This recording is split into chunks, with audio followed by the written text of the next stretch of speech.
দিন শেষে ও একটা শাকচুন্নি আর একটা তেলাপোকা, দ্যাটস ইট। আওয়ামী লীগ আগে আসুক, আসলে সব শয়তানগুলো রয়ে গেছে। ডাইনোসর বিলুপ্ত হয়ে যায় কিন্তু তেলাপোকা থেকে যায়। সো আমার কাছে সে নিতান্ত একটা তেলাপোকা। আর তেলাপোকা নিধনের জন্য প্রপার মেডিসিন, প্রপার মানে প্রপার ক্লিন ওয়াশ বলতে যেটা বলে সেটা হওয়া জরুরি ছিল।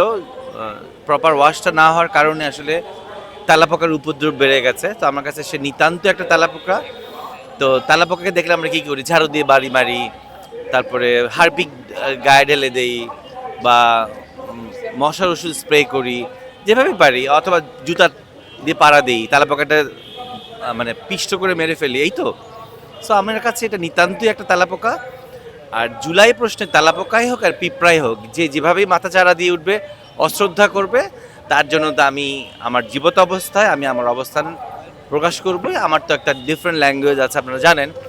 আমি কন্টেন্ট আকারে ডিফারেন্টভাবে এটার প্রোটেস্ট করে থাকি, এবং আমি সদা সচল থাকি যে কেউ যখন জুলাইকে নিয়ে অশ্রদ্ধা করবে, অসম্মান করবে, সেখানে আসাদুজ্জামান আসাদ থাকবে। আসলে সব শয়তানগুলো রয়ে গেছে, পক্ষান্তরে পরোক্ষভাবে রয়ে গেছে বলে আসলে এরা মদতপুষ্ট না হলেও তার এগুলো আজকে এই পর্যায়ে এসে কথা বলতে পারে না। জুলাইয়ের আজকে দ্বিতীয় বর্ষ।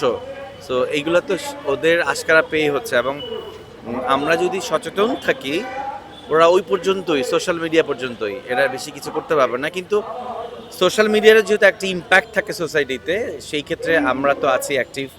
সো আমরা শক্ত হাতে দমন করব। সে তো নিতান্তই তেলাপোকা, আমার কাছে আর কিছুই না।